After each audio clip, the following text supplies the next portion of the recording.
कि अक्टूबर नवंबर के बाद हुकूमत गिर जाएगी, इस हद तक बातें हो रही हैं। आमिर साहब,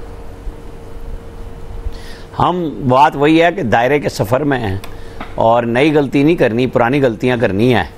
और पिछले साल सितंबर अक्टूबर हो रहा था कि जी काजी साहब आएंगे तो PMLN के लिए सब कुछ ठीक हो जाएगा और फ़ौज के लिए सब कुछ ठीक हो जाएगा। अब ख्वाजा आसिफ कह रहे हैं कि वो PTI के लिए, क्योंकि अक्टूबर में काजी फायजी सर ने चले जाना है और आ जाएंगे मंसूर अली शाह साहब, वो बड़े अच्छे जज हैं, इसमें तो कोई शक नहीं। वो पार्टीबाजी से भी हैं, मुस्तस्ना हैं मेरी राय में। लेकिन वो जो फैसला उन्होंने मुकम्मल इंसाफ सिर्फ PTI को देने की सूरत में उनकी सरबराही में 8 जजों ने दिया है, उसके ऊपर तो हम फेयर कमेंट कर सकते हैं ना कि जो पार्टी नहीं थी, दरख्वास्त देंदा नहीं थी, उनका वकील सलमान अकरम राजा आखिरी दिन ये कह रहा था आप ये सीटें सुन्नी इत्तेहाद कौंसिल को दे दें।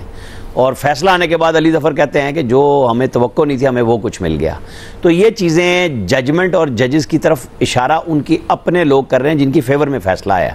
मुखालफीन ने तो ये करनी है बात, ये बड़ा ट्रिकी काम है। लेकिन एक मेरी बिल्कुल क्लियर है, मैं कल भी कह रहा था कि ढाक जजेस के आने की सूरत में भी रिव्यू में वो नहीं बैठ सकते, वो 13 जजेस ही बैठेंगे, उनका इससे कोई ताल्लुक नहीं होगा। हाँ, अभी देखें 12-13 सितंबर तक जाके सुप्रीम कोर्ट छुट्टियों पे है, मुख्तलिफ बेंचेस आएंगे, फुल कोर्ट अवेलेबल ही नहीं है।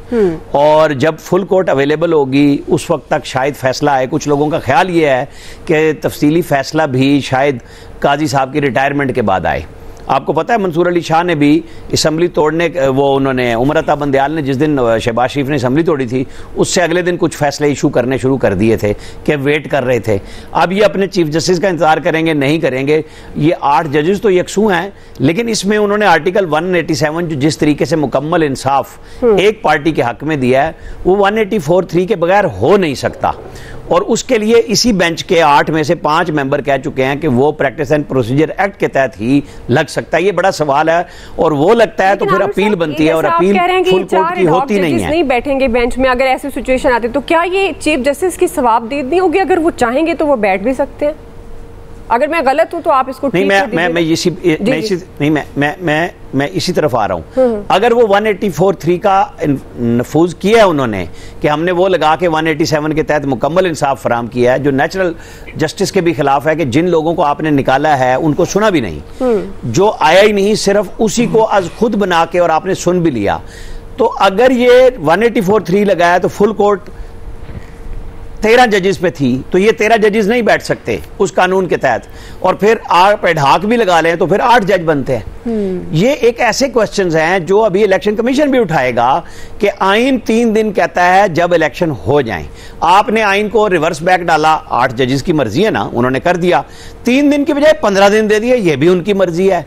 और उसका फैसला ये दिया कि कोर्ट की बजाय हमारे चैम्बर में आ जाए, चाहे इलेक्शन कमीशन आए या कुछ आए, वो कल बैठेंगे।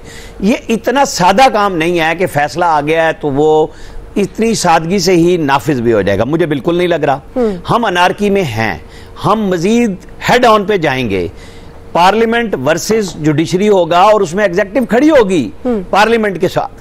पहले 14 मई के इलेक्शन पे हम देख चुके, 27 सफ़े का फैसला दिया जज साहिबान ने। क्या हुआ उस फैसले का कि 14 मई को इलेक्शन नहीं कराए थे, क्या हो गया? ये बात होती है कि जी आप या तो ये मुकम्मल इंसाफ देते हुए, जब अतर मिनल्ला साहब कह रहे थे कि जी ये 2018 में PMLN के साथ भी हुआ, तो फिर सबको यही बेंच बुला लेता, यही फुल कोर्ट बुलाती, रिटायर्ड जजों को भी, रिटायर्ड जर्नलों को भी, जो उस वक्त खौलतकार थे। बाकी तो आज है ना कि यार बैठो, अब बैठ के तय करो इस गंद को जो फैलाया है सब ने मिलके। ये अदलिया भी उसमें शामिल है, उसमें हमारी स्टैब्लिशमेंट भी शामिल है, उसमें हमारे सियासतदान भी शामिल है, उसमें सिविल ब्यूरोक्रेट भी शामिल है, उसमें मीडिया भी शामिल है। ये किसी एक को आप अलग करके नहीं कर सकते कि हमने एक बंदे को इंसाफ दे दिया तो ये मुल्क में दूध शहद की नहरें बह जाएंगी, नहीं बहेंगी। ये अब जज साहिबान के कंधों पे बड़ी भारी जिम्मेदारी आई है कि इस फैसले को इंप्लीमेंट कराएं। इंप्लीमेंटेशन के लिए मुतलका हाई कोर्ट ने एग्जीक्यूट करना होता है, वो है इस्लामाबाद हाई कोर्ट। यहां पहले भी ओवरसाइट किया, इस्लामाबाद हाई कोर्ट को 0 किया और एक जज पनामा से बैठ गए जाके कि जनाब मैं एहतसाब अदालत को देखूंगा। अब 8 जज साहिबान ने कहा हम बैठ के देखेंगे चैम्बर में, ये आइन की स्कीम में तो कहीं शामिल नहीं है। अल्लाह जाने कैसे होगा, मुझे तो कोई समझ नहीं आ रहा। अब फैसल साहब ज़ाहिर सोचा तो यही जा रहा था जो अभी आमिर साहब भी कह रहे हैं, लेकिन ये जो इदारों में तकसीम अब नज़र आ रही है, जो कि पहले भी थी अब बढ़ती हुई नज़र आ रही है, तो ये कितनी ख़तरनाक होगी? क्योंकि इस फैसले के बाद ये तवक्को हो रही थी कि मामलात अब आगे बढ़ेंगे, अब सियासी इस्तेहकाम की तरफ बातें आएंगी और गवर्नमेंट भी कुछ अपनी कारकर्दगी की तरफ फोकस करेगी, लेकिन अब जो माहौल है ये तो मजीद कशीदा होता हुआ नजर आ रहा है। फैसल साहब, नहीं, कशीदगी तो लोगों के हाथ में होती है ना, कि किसी भी चीज़ को चाहे आप सुकून से हल कर लें या किसी भी चीज़ को चाहे उसको कशीदा बना दें। अब ये तो इंसान के अपने हाथ में, अगर लोगों ने ये तय किया हुआ है कि चीज़ों को पुरअमन अंदाज में नहीं चलाना तो ठीक है, वो कशीदगी सही है। तो कशीदगी का नुकसान किसको होगा? ये जो इस पाकिस्तान के जो मसाइल हैं, ये कशीदगी का ही तो शाखसाना है, और क्या है? इसकी कीमत हम और आप भी अदा कर रहे हैं, पाकिस्तान भी अदा कर रहा है, और मुस्तकबिल में भी जो हालात हैं, जो ताकतवर लोग हैं जिनके हाथ में इख्तियार है, कानून है, आइन है, अगर वो एक संजीदा रविश इख्तियार करने को तैयार नहीं है तो ये हालात और ख़राब होंगे, और ख़राब होंगे तो फिर कीमत कौन अदा करेगा? मज़ीद हमने अदा करनी है, जो जिनकी अब इस्तेदाद भी नहीं रही अदा करने की, वो फिर भी जो है वो अदा करेंगे। ये अगर 8 फरवरी को गड़बड़ नहीं होती तो सारे मसाइल नहीं होते ना। अब इस सारी चीज़ों के ना ये सियासी पहलू हैं, इनको आप सियासी बुनियादों पर देखेंगे, इतना आसान नहीं है जितना जो है वो नज़र आ रहा है। ये सीटें जो है वो सुन्नी इत्तेहाद कौंसिल की नहीं छीनी गई थी कि सुन्नी इत्तेहाद कौंसिल को जो है वो माल गनीमत में जो है वो दे दी जाती है। एक लॉजिकल फैसला है, आमिर साहब उसके आइन और कानून के हवाले दे रहे हैं, लेकिन इसका जो सियासी मामला है उस पहलू को तो देखें ना। सीटें किसकी छीनी गई थी? लोगों ने जो वोट डाला था 8 फरवरी को, वो सुन्नी इत्तेहाद कौंसिल को डाला था, चाहे वो आज़ाद उम्मीदवार को, जो चीज़ें तलाश करके उनके इंतखाबी निशान तलाश करके जो वोट डाला था, वो सुन्नी इत्तेहाद कौंसिल को वोट डाला था, तहरीक इंसाफ को वोट डाला था। तहरीक इंसाफ के लिए तो वो हालात पैदा कर दिए गए थे कि वो सुन्नी इत्तेहाद कौंसिल में जाती, तो वो ये एक सियासी इशू था। तो ये फैसला तो जो एक सियासी मसाइल पे हुए थे उसको हल करने की तरफ बिल्कुल एक दुरुस्त कदम है, नज़र आता है वाज़ेह तौर पर। अब इसमें आप जो भी इसका हर आदमी का देखने का ज़ाविया है, इसको आप किसी भी जो है वो ज़ाविये से देख लें। अच्छा, फिर ये फैसला अगर गलत आया या सही आया, इसका रिएक्शन क्या है? कि तहरीक इंसाफ पे पाबंदी लगा देंगे?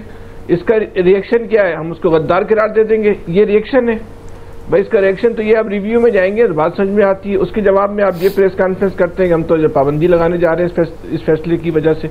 तो और जो इल्ज़ामात तहरीक इंसाफ पे आयद किए जा रहे हैं वो 100% दुरुस्त होंगे, हम उस पर बहस में नहीं पड़ते। सही से 100% सारे के सारे तो अदालतों में पहले से मौजूद हैं। उसमें नया इल्ज़ाम जो उसमें कौन सा है? कोई एक नया इल्ज़ाम बता दें उसमें ये नया इल्ज़ाम, वो सारे के सारे जो है वो केसेस जो है वो अदालतों में लगाए, उस पर फैसला दें।